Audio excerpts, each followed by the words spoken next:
A very warm welcome to the second installation of this year's e-lounge. Today we invite you to our land with our guest and author, Ms. Bulelwa Mabasa, to review her book, My Land Obsession.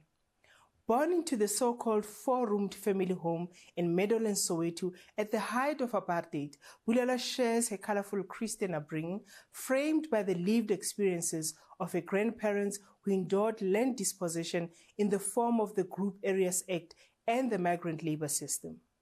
Bulelwa currently serves as a director and head of the land reform practice at Worksmen's Attorneys.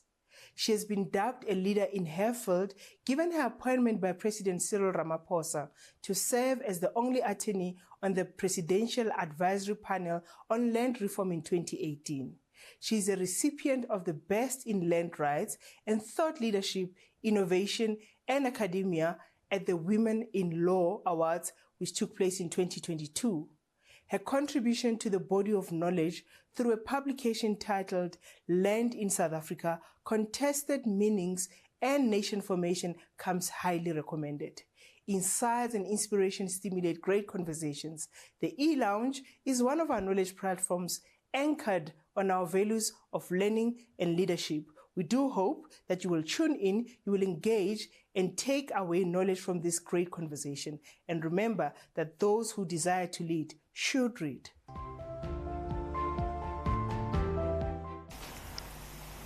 William Ernest Henley writes in the passage in Victor's, "Out of the night that covers me, black as pit from pole to pole, I thank whatever gods may be for my unconquerable spirit. In the fell clutch of circumstances, I have not winced nor cried aloud. Under the bludgeoning of chance, my head is bloodied but unbowed. Beyond the place of wrath and tears looms but the horrors of shade, and yet the menace of years finds and shall find me unafraid. It matters not how straight the gate, how charged the punishments the scroll. I am the master of my fate. I am the captain of my soul." My guest today has charted their own course. They have proved they are master of their faith, they are a master of their soul, and have brought us a matter very difficult to discuss, but a matter that needs to be discussed in earnest. Welcome, Sis Bulelwa. Thank you so much, Abutitebo. It is so much appreciated that somebody took the time to be able to have this conversation that we're going to have today. Yeah. But have it in such a way that they brought in their story into it. Let's start in the beginning. Yeah. Who is Bulelwa Mabasa? Bulelwa Mabasa is a little girl who grows up in Meadowlands Zone 4. Yes. In a boisterous, joyous family that had 3 to 4 generations. And that girl grew up believing that the world is a happy place, it's a world of joy and music and religion and church, until she grows up and in her mid-teens, she realizes that in fact the formative years of life in that four-roomed house in Meadowlands was a far cry from the country of her birth. And then she grows up and she starts experiencing the true South Africa, a divided South Africa in the heights of apartheid, a South Africa that had opportunities for a few. And Bulelwa is the girl that now has become a woman, a mother, a professional, who is living every day to reclaim the voices and the experiences of my grandparents from both sides who were denied opportunities to self-actualize. So every day for me is a way for me to call their voices, but also to allow their voices to be heard, because those stories are the unheard stories. You know, we read about apartheid and everything. We know there were politicians and people in exile, We know that there were armed forces and government, but the story that's not told is the story of those who bore the brunt of that system. And my grandparents, in this memoir, I try and uplift and elevate those voices through my story. So when you ask who's Bulelwa, Bulelwa is a woman, a wife, a sister, a daughter, a South African who loves her country very deeply and who believes that in resolving the land question, we would also be resolving the initial cardinal sin of landlessness. I want to bring up an issue. You're a trailblazer, what we call in Setswana, lisupatsila, mkombale.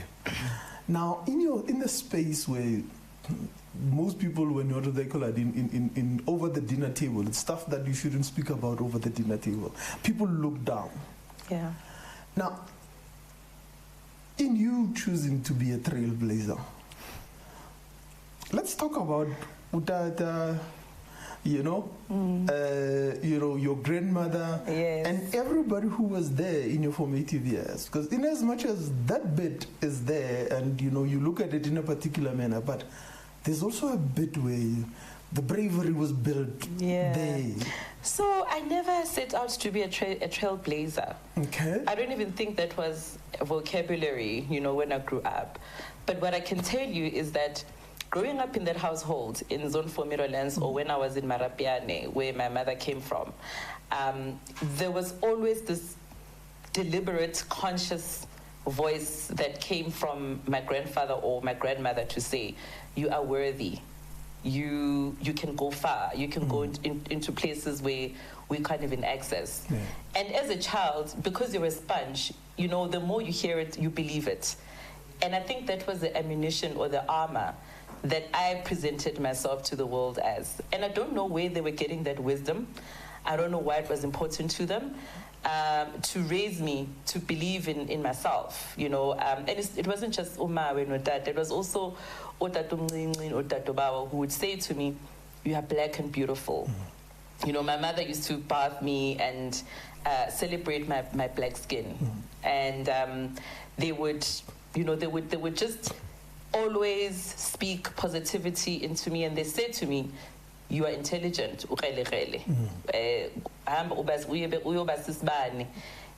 in the world. And I think subconsciously, the more you hear that, the more you start building that character to do that. So I don't know. I mean, there's lots of debates about whether it's nature or nurture. But in my case, I can tell you that the way that I was nurtured, specifically in that home, which is why I decided to make it the cover, because it has a dual function. It's saying, even in those small houses where black people were sent to perish, you still found joy and love and excellence. And number one. And number two, when you talk about the land question, nobody thinks that we're talking about these houses in the townships. Everybody thinks we're talking about farming or agriculture. So it was important for me then to bring back that discussion to where it really needs to be centered, because the Group Areas Act is still is the act that has destroyed most, but it's also the one that's pervasive. If you speak to any black person who grew up in South Africa, they will tell you that home is in my case, Meadowlands. Someone will say Soshanguve, somebody else will say, and these are those townships. And so these are the township story has always been told in a negative way, with violence. And yes, those things are there and they must be spoken about. But I wanted to elevate an alternative story that most of us also know, that even when we went into, pursuing education and in the formal sense, we still had our grandmothers, our grandfathers, who probably couldn't even read and write in most cases, but who knew that they were happy to sacrifice so that our narrative and our trajectory would be a different one. You've always been the kind of person who has a sense of wonder and worry and all of that. I'd say your reflections about too many things at the age of 11, 14 and everything else. And you remember them. I mean, the way it's written, it's clearly that you remember them as vividly. It's not something that was narrated to you. Yeah. Where does that come from? I mean, that doesn't come from the profession. It comes from when you were young. It does. And I think that world of imagination and wonder was instilled through first it was my grandfather, who was an avid reader. He read Xhosa literature, Nkai, and so on and so forth, Mkai, and also Reader's Digest. And then my father was very much into African literature. So when I was 9, I was already reading things fall apart, you know. Yes. I was reading To Every Birth Its Blood. So that literature was a way to, I think, fuel that curiosity, but also that sense of justice. Because you read about it, about stories in Nigeria or Alexander. So I knew that, so being like this in Zone 4 Mirrorlands is not just a unique experience.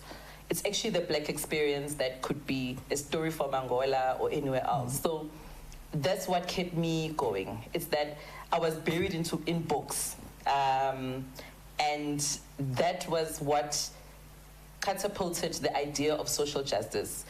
But also you didn't need to read about it because you overheard it, right? Yes. You overheard grandmothers, mothers lamenting how their teenage boys had disappeared. You saw the reaction of your neighbors when they saw Melo Yellows, Caspers. You smelt it in the air, in the tear gas. You heard it at night when someone was being burnt because uyimbimbi. And you heard it in the children saying, run away, amaphoyisa nawa yes, amabhunu ayeza. So you also did not have to manufacture it because you were, as much as I was young back then, it is something that I lived through. So yeah, I think it's also in my nature, I guess, because not everyone will be in the same setting, yes, and feel a sense of responsibility, you know. So I think I was planted in the right household at the right time, and in the right era, because I don't know if I would still have been as curious if I was born a decade later. I don't know if I would have still had something to feed my curiosity if I was born in a household that didn't have access to books or reading or literature. So I think the sum total of, I think it's Malcolm Gladwell who speaks about it in his book Outliers, how sometimes it's important, the time and place and era can determine an outcome. An outcome, yeah. Yes. Now, there's the duality of Bulelwa. Bulelwa the trailblazer. Bulelwa, and probably, it's probably not even a duality, it's the multiplicity of Bulelwa. Bulelwa the mother, but Bulelwa the person that doesn't give up. Yeah. And then when I was looking for a passage and I thought, you know, when they say, you know, my head is bloodied but unbowed, I thought, this is the person that we need to talk about. Now, as a young lady growing up in, what do they call it, in Soweto, and ultimately, you know, the two worlds that you lived in, during the year you are here in Soweto, at the end of the year you are out in Marapian. And it's weird how I could relate to your entire story, because that is my story as it is. And even the locations don't change, except for not Soweto, it's somewhere else in Pretoria, but the area that we would go to, it's out there near the Marapianis and everything else. How do you manage and balance the being known, having a call from the president, and yet at the same time staying humble? Because I can hear a young person out there and saying, you know, I've had this lady speak over the radio. How does she keep it together? Because I don't have a mask for when I'm in Marapiani. I don't have a mask for when I'm in the boardroom. I don't have a mask when I'm with my children or with my sisters or cousins. I present myself as authentically as possible. You have one life. I have one life, and there's only one me. But those roles require different parts of me. But it's not different Bulelwas. It's the same Bulelwa. So, for example, when I'm at home, my kids will call me out because they'll say, you know, we need a dishwasher for Christmas. We are tired of washing your dishes. You know, and at that point, they're not talking to their mother, the attorney. Yes. They're talking to their mother. It's the same if I'm at home and I have this thing of a Sunday lunch. I think I even wrote about it in the book, you know, that if I don't cook Sunday lunch, like yesterday I failed dismally. I didn't cook lunch. But that's me being a homemaker for my husband, for my family, for my children. None of those roles take away from each other. They are symbiotic and they complement one another. The same way if I go to Marapiane, the first thing I think about is the you know, the smoke that comes from food that is cooked, food, you know, and the Bulelwa who go to Marapiane is not the Bulelwa who's going to be talking about the Constitution. Yes. It's going to be Bulelwa who's sitting with the cousins and making jokes, and that's who I am. I think the people that are close to me and who know me in my life, including my team, at work or my friends, or, you know, they'll tell you that there's a consistent theme and person throughout. Yes. And I don't take myself seriously. You know, I don't go around thinking anyone knows me. I'm not chasing after celebrity. I'm not chasing after fame. I think I'm just literally a person who feels so strongly about certain things in my country, but that doesn't take away from my humanness, and it doesn't take away from my humility. It doesn't take away from my life experience, and that's why I enjoy my life. I love my life. You know, I love my weekends. You know, going to see art or spending time with my family. I had a weekend with my nephew, you know, my first nephew. So really, for me, it's just also the message, I guess, it's you don't have to be born into royalty or an upper class to become someone that can have a voice about something that you feel desperately that it's calling you. You know, if you have something that keeps you awake at night, and it worries you, and that's the thing that's calling for you to contribute. So I think part of writing this book is also to say, in each of us, there is something unique that is calling for you to share and to contribute into society. And for that, you don't have to be, you know, you don't have to be born with a silver spoon. And if you keep focused and you are true to your cause, and you self-reflect and you unlearn the traumas, because I think that's another theme of this book, is that there's a realization that we grew up in a lot of trauma, but that we have to self-reflect, understand what it is, so that we don't pass it down to the next generations. Me, I'm a failed pianist. you are a failed violinist. and that is an important issue for us to discuss, because in you finding your true calling in leadership, the trauma that you talk about, it's you know, there are things that will not work out and they are not meant for you, and being able to walk away from them. You have a famous father. Yeah, he was. He was famous father, and who what do they call it? Your late father, you know, formed SSQ, the Soweto Student Quartet. Yeah. And I could hear the song playing in the background, and I remember seeing that the 5 Series BMW one day, and I thought, that's bad color for a BMW, but I still loved it anyway when I realized who was in it. But you've never had a need to please anybody. No. Even in those days when you were sent to the maestro, in what do they call it? In Vets to go and learn the violin, you knew at some point in time you were going to give it up. Yeah. But how do we get South Africa to not being about pleasing people and being able to chart your own cause and manage that cause clearly? Because that's a lot of the stuff you talk about in this book. Because this book, in as much as you think it's about the land, this book is about leadership. And being Thank you for saying that. It's about leadership and telling the story of how one rises to the level where they get recognized as an expert in what they do. You've never had the need for that. And that I found interesting in the sense that, how does one develop that muscle of being able to say, well, I'm going to be the best at what I do. And that's what you're supposed to do. Yeah. Be the best at what you do. That's all. And I think that's a loaded question. Yes.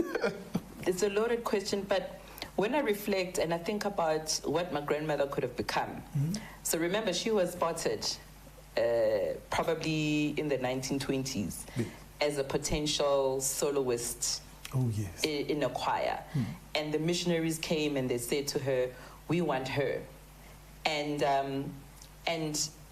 her parents said, absolutely not. She's a girl, she's going to grow up, she's going to form a family. There's no girl who's going to go overseas to an unknown land. With my maternal grandmother, a similar thing happened when she was growing up. She had a beautiful arithmetic brain. This joke was that she was so brilliant and genius at mathematics that she was even better than all the boys in the class. And she wanted to continue, but she couldn't. So at the back of my mind, I think those things always sat at the back of my mind, because I always wondered, where would they be if there was no system of deprivation and subjugation? And it's a similar thing with my grandfather, who taught himself how to read and write.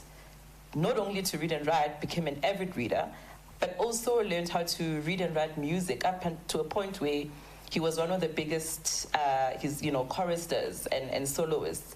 So for me, it was almost as if I dared myself, because I had the opportunity, I owed it to them to do the best. By the way, I don't think I've reached the pinnacle of my journey. Not at all. I think I'm far from it. And also my mom, my mom, who grew up in Marapiane, had 5 daughters, educated her 5 daughters, even rose above her own career, to become an academic in nursing school and leadership. And with my father as well, having founded the Soweto String Quartet and taken it to the world. So I felt as if I owed it to them and my family name, to really just do good by them. So I wasn't saying I want to be the trailblazer, I want to be the most known. For me, it was like these people who were so instrumental around me were able to live meaningful lives, purposeful lives with the little that they had. The spirit has always guided you. Yeah. And I don't think the spirit is in the sense that in the same breath where we talk about people who were deprived certain things, your redirection out of you are also famous. Ikaya Lavandwana and all of that brought us one of the most brilliant lawyers in this country, but you were not happy about it. Yeah. You were not happy about being redirected like that. No, because, growing up, my days were different from my peers. Yes. I had a kumbi that picked me up at 4 a.m. Off I went into the studio in a halfway house.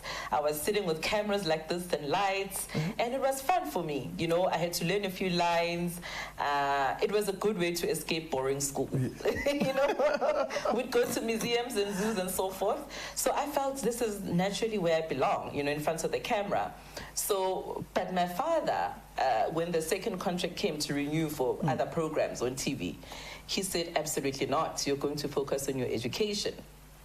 And I want to focus on this thing of the power of redirection. Because you've used it time and again. I think in as much as a child, that moment was bitter, but you learned the ability to just simply pick up and go. And every time the world called for you to be something else, you were ready to pick up and go. It's so true that you picked up on that, because I don't even think there's a sentence that says that in the book. You picked it up. And that's so true about my nature, is that I'm able to, if there's a big situation that I think is going to be traumatic or difficult or challenging, I have this ability to go into myself.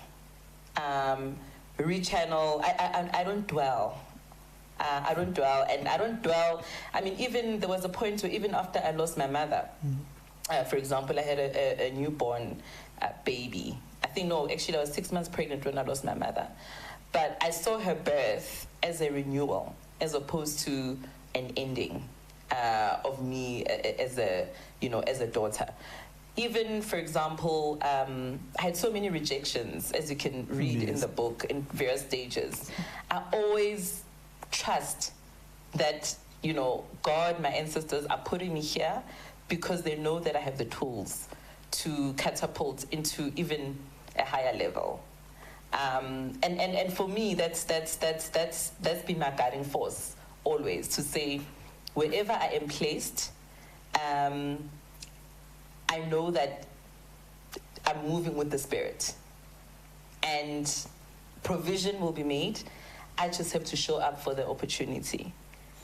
But a lot of people hold on, Bulelwa. They hold on, so, and they fortress themselves into a place, and and I see it so many times through. And then we gotta talk about that, because that's a lot of what you learn. The insight that you see is like the ability to step and go, and like letting go is the most powerful thing, and the need to hold something with dear life. Is actually fear. Fear will do that. It's fear of saying, what if I lose this position, or if I lose this, or what next is there for me?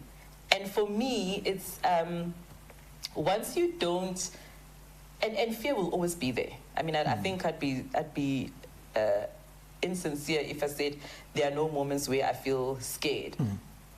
But I think you need to get to a point where you need to recognize when you're trying to so hard to hang on to something, it's important to have the knowledge to recognize it as that this is fear speaking, and this is fear trying to keep me managed. And I think it's the courage that needs to overtake that fear. You have an uncanny ability to probably identify blank spaces. you just see it, and it was an enjoyable book to read, and I said to you how long it took me to read it, because I could reflect personally. It was reading it was as cathartic as it was you probably writing it and all of that, because I thought, this is interesting. I do this sometimes, where I'd go into a space that people are thinking, what is he doing in there? And suddenly later on, when everything comes back together, it makes sense. It makes sense to them. There's always method in the madness with you, if we were to put it properly. Absolutely. And it happens so often that I will spot a gap, see it, and I try to spend years trying to convince others to see things the way that I do. But I've now learned your dream is not safe in other people's hands. That's beautiful. That I need you to repeat that. Your dream. I need you to repeat that. Your dream is not safe in other people's hands. So do not spend too much time asking for ideas, or permission. Asking for permission, or even asking for acknowledgement. Validation is the word I'm looking for. Because if it's implanted in you, it means only you are going to not see the barriers, not see the hurdles that the next person is going to see. Having said that, my belief is we're all a letter to the world. Some letters, they get written unread. Some letters, they are half read, and some letters are only read at a very late stage. You've just read yours constantly, and you are still continuing to do so. You're calling into what you do, and yet at the same time, you find yourself just around the next corner. I almost would say you have the ability to see around corners. And I want to talk about the role of education in this. And what do they call it? And reading. And because you consume a lot of material, and you would almost go, okay, I mean, when renewable energies arrived, you went, well, let me go to the, what do they call it, to the Mandela Institute and go and learn energy law. Exactly. And at that point in time, people are going, okay, what are the opportunities? No, you just said, let's get the data. Let's get the data. Let's get... But it's an interesting view. And when we talk about careers and reinventing careers, what advice can you give to young people out there that are looking at you now and going, wow, you know, this book, I still say, we're not going to have enough time today, but I want to do justice by it. Yeah, you know, it's such an important question, and I think the biggest myth is that careers are built by the companies we work for. Yes. That's the biggest myth. Careers are built by you. What do I mean by that? When you walk into a space, whether that's corporate or government or a parastatal or whatever, you need to find a place that says, what space am I going to uniquely occupy? Number one. Number two, what problem am I here to solve? Not what problem are we all here to, what is that one thing that only you can do? And so allow yourself to learn the environment and to see the difficulties and to use whatever tools that are there around you. So for example, I've never gone to leadership school. I didn't study leadership, but there was a point in my life where I took opportunities to go to the leadership centers, and that was self-learning. That was not, nobody in the firm said go and take energy law or mining and prospecting, or that renewable energy would one day be the thing. So each time you constantly evaluate yourself, your goals and your purpose, you will find that there is one thing. And maybe sometimes you think the doors will be closed. Sometimes you don't need to ask for permission. You can ask for forgiveness later. I love that. The issue of the land. And I think it's more learning and morphing through it. Because that's the beauty of this book. I was expecting a very firmly held opinion about the land and what must happen, but it is there, but it's thematic rather than it being prescriptive. Yeah. In the sense that you've gone beyond the law about the belief and your belief about the land and why it's important. And to me, would the big skies in Marapiani, the billowing smoke, walking barefoot in the red dusty soil, would that have been a big, inculcating moment for you? Absolutely, without a doubt. And the duality, you spoke about the duality, prepared me for that. Because the land struggle in Meadowlands is different from the land struggle in Marapiani. In Marapiani, there's vast land. But maybe the struggle in Marapiani is more access to water. Maybe it's more access to title. So how do I protect this homestead? What are the legal instruments? In Meadowlands, it's dense. People are living in back rooms. People are creating shacks and so forth. So it forced me to think, if I had to resolve the land question for Meadowlands, what would it look like for Meadowlands? What does the land question look like for... Now we live in suburbs. We have big swimming pools and big trees and so forth. What does land reform mean for us in suburbia? So because of that multiplicity and that duality, that's what actually prepared me. And the fact that I can speak Sekhatla under a tree prepared me to be able to speak to a community in a meeting. The fact that I access formal education at WITS, I'm able to speak to professors, and I'm able to speak to formal economy and funders. So all of that has culminated in me occupying this. I spoke about what is my unique position. That was my unique position, in that I'm able to bridge these worlds that were supposedly never going to merge. The world of formal economy in funders and banks and mines, but also the land of communities, land claimants, that live in informality. And where do I find emerging in those two worlds? A convergence. A convergence, so that we can speak about land reform not in a divisive or sensationalist way, but where everybody can become a role player. So I think you're absolutely correct in that my upbringing made me understand why was it so important for my grandmother when the umbilical cord stump falls, yes, to bury it under the sand. Yes. That was to connect us as the children, not only to the land, but to connect us to the ones that are above, the yes, gods, and our ancestors. Yes. So that's why, for me as a lawyer and in my academic writing, I speak about property law in the formal sector. It's Roman Dutch origins, and I'm starting to say, let's also Africanize our legal concepts, because if we're only to follow the Roman Dutch law principles as they are, we are going to miss out on why land, the value of land, is not just economic, but it's spiritual. It's about heritage. It's also about a sense of dignity, you know. That's why in Makoseni, when they say, who are you? You say, who are you in relation to Inkaba Yako, where you come from. So it's all of those, you know, the culmination of all of that has, you know, what brought us here, I guess. An insight I draw, and today I was in a meeting and I had to explain to somebody that the issue of the sense of a place.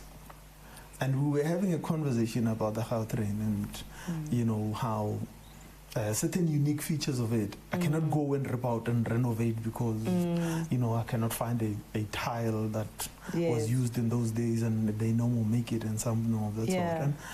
But the cultural significance of a place, the spirituality it holds, when it inserts itself, and we probably are going to have to redo the heritage law. The issue of thinking about something as being 60 years old first before we actually think of it as being part of our heritage. Absolutely. It's going to be an important part. And you bring that forward in the conversations that we have about the land. It is the place, you know, probably what it holds for the people that live it. It's a very complicated conversation. Yeah.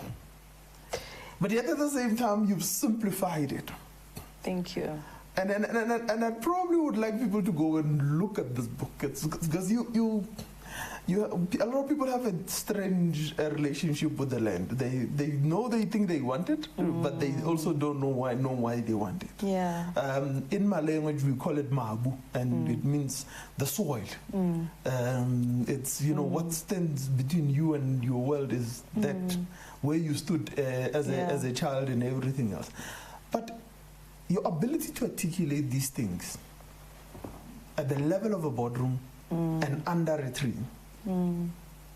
What advice would you give to a young professional today who's starting out and looking to make a name?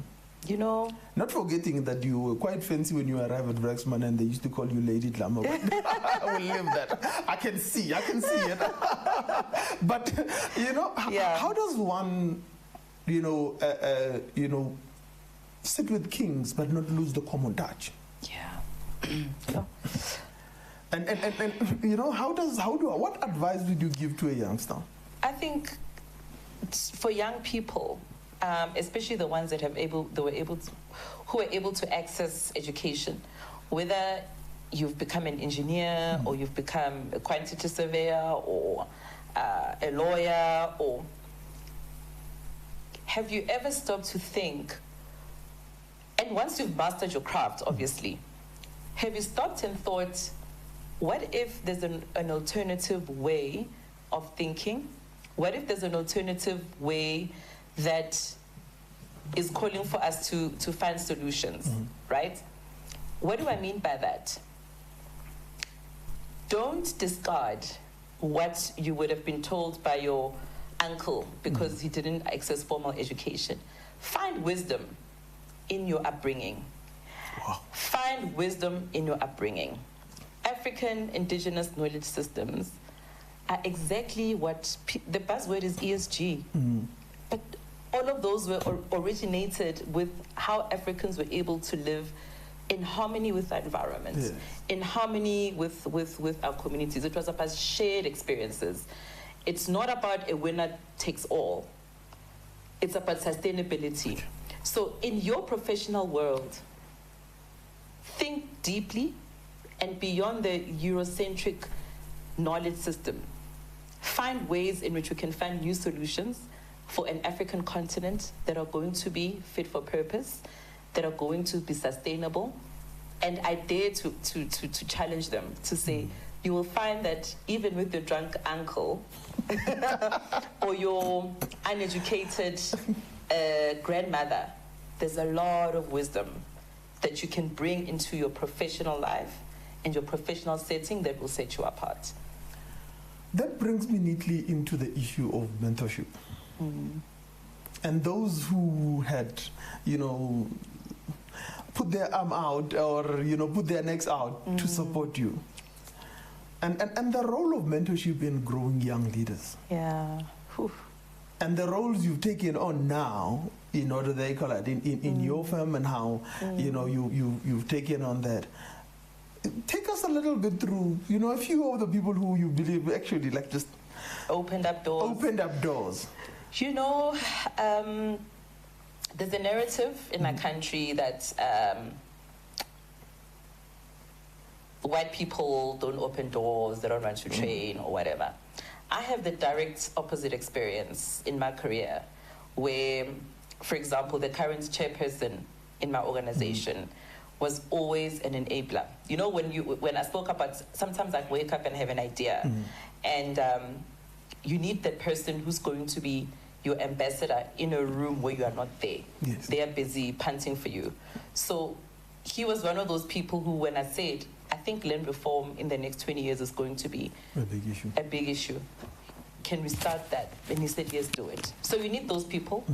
But you also need people that are going to not be scared to share knowledge with you.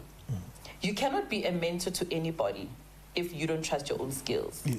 Because you're no good to the next person. You are going to withhold information because you are threatened.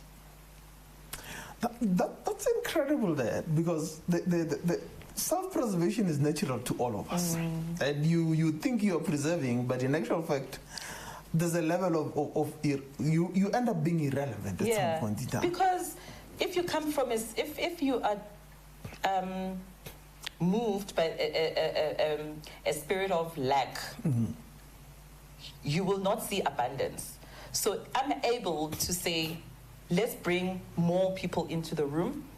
We're going to come out richer. We're going to come out with even more, beautiful ideas, even if it means that I'm not the one that has the best idea in the room.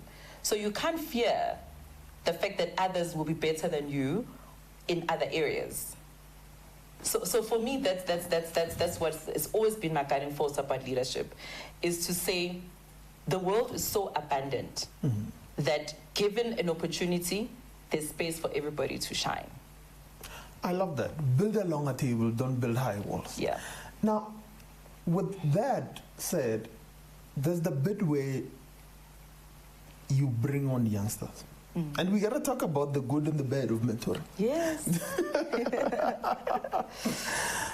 But before we get there, I want to talk about the issue you've just brought up now of the older generation willing to let go or willing to give, maybe more than not rather than letting go. Yeah. And for me, I think South Africa, the current suffers from a lot of that holding back and trying to remain relevant.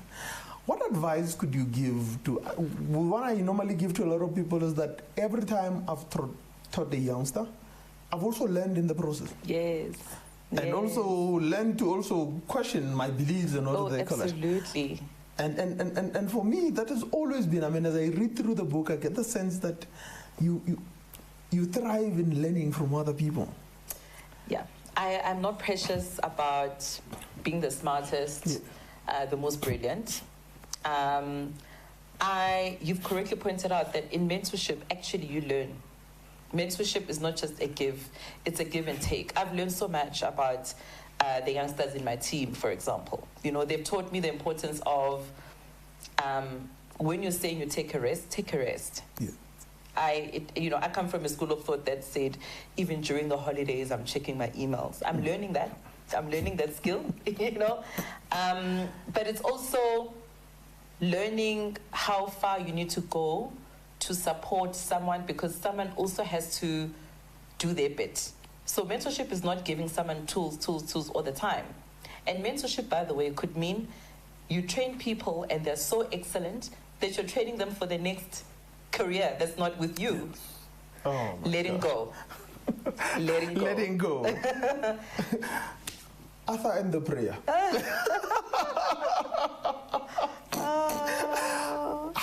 I was so hesitant to put that in the book. Oh, no, I love it. I love it. What were you carrying on with Bulelwa for Gogo to pray for you? How much were you partying? Let's have that conversation. Listen, man, I was in my 20s. I was in my early 20s. I didn't have debt. The social scene was buzzing in Sandton, so I had a salary. My younger sister and I were painting the town red. We were driving here, then everywhere, not coming back home. It was wild. It was wild, and I'm glad I had those days, actually. Upon further reflection. Yes. And I think Uma, the CSC, who I'm named after, she looked at the situation and she thought, there's going to be a crash here. There's going to be a crash here. Yeah. And I hadn't realized that it concerned her, that this girl doesn't look like she's going to be slowing down anytime soon with her socializing and all of that. And the prayer came unexpectedly.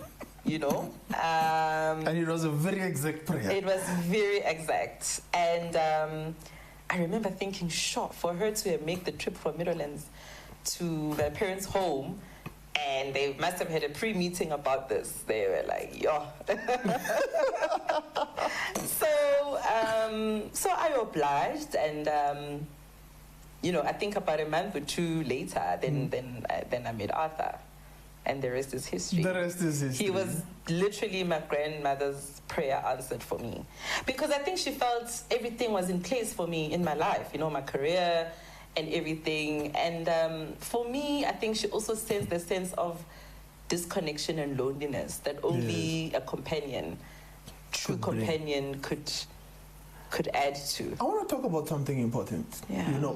There's the old adage behind what a successful, man. In this case, behind a very successful woman lies a very loving and helpful, what do they call it, a husband and soulmate.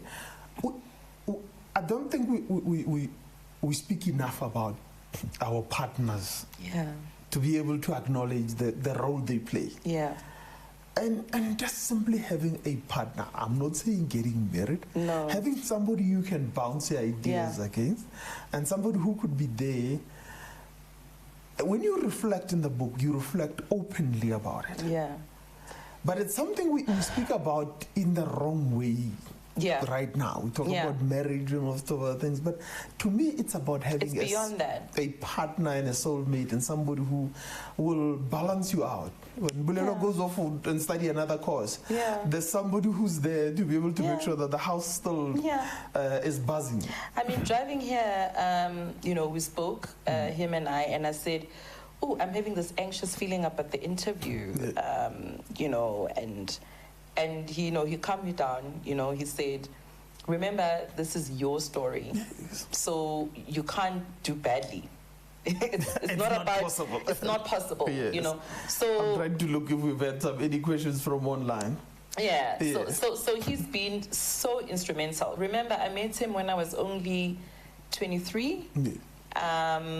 Or I don't know, 23, 24. And I've become a woman who is so self-assured because through those 20 years, almost 20 years together, the message has been telling me is you are worthy, you are enough, you matter, and you are brilliant. And, and before then, I always thought that I had to prove myself. I had to be a certain way. And he said, just as you are. Just as you are. Yeah. The title of the book. Yeah. My Land Obsession. You have a lot of obsessions, but take us through a little bit of that and your thoughts when eventually, you know, the memoir was written. Yeah. And you said, what you know, this was not my title. Okay. No, I didn't come up with this title. So initially my title was going to be Journeying Through the land of my ancestors. Okay. But during the writing process, that ancestors and land thing became a thing. Yes. A lot of the books had that. Yeah. So we had to move away from that. And the publishing team said, we think this would be a great title. And I was like, actually, excuse me.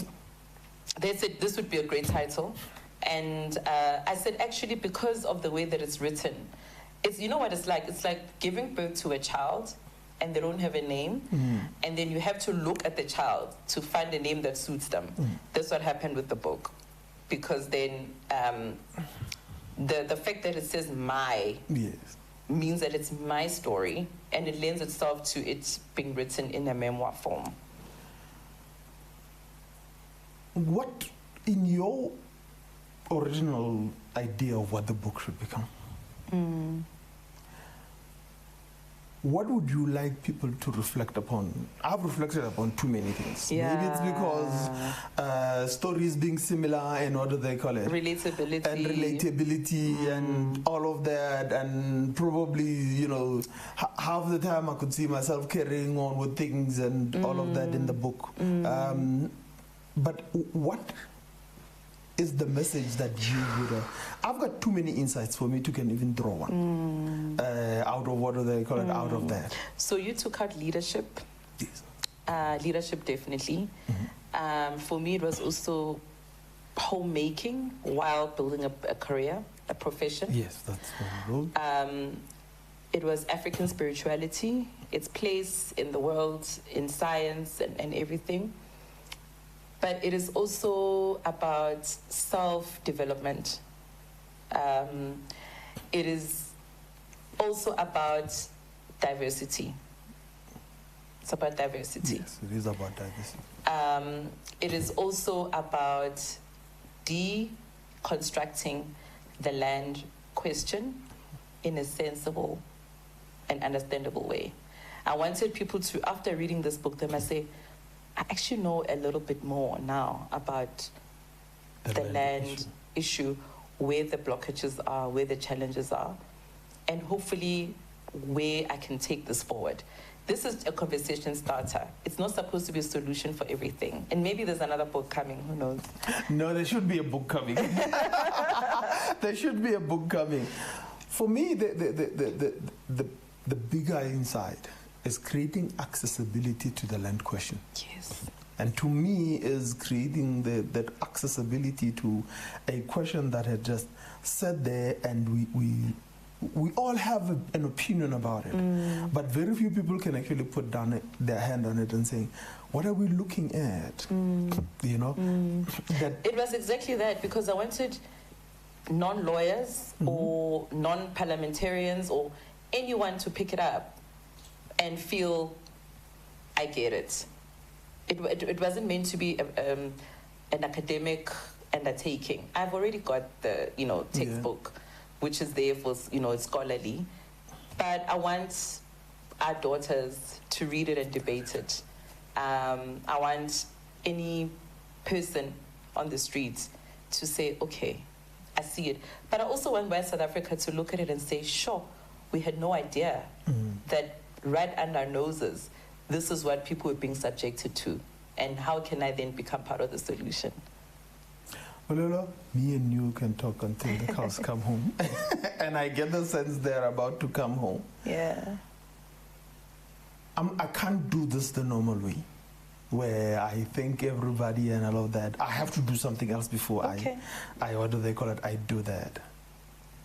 It is said, hold fast to dreams. For if dreams die, life is a broken winged bird that cannot fly. Hold fast to dreams, for when dreams go, life is a barren field, frozen with snow. Now, my guest today has held on to her dream. She's still holding on to it. I want you to read this book, My Land Obsession. It is a beautiful story that is unfolding, to be exact. But it's a story that needed to be told now so that we could appreciate it. In earnest, we have changed the format of the sort of, they call it, of these engagements. They now are much shorter, but they have to be much more punchier.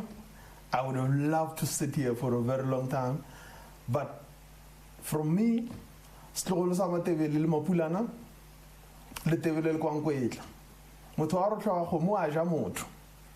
I'd like to thank everybody who has made an effort in making this possible. But beyond everything else, thank Mrs. Bulelwa Mabasa for writing this beautiful book and making it the question of the land accessible. I'd like to thank the team that puts this together all the time, and everybody else who had a hand in in cooking up such a beautiful show. Thank you, ma'am. Thank you so much. I appreciate it.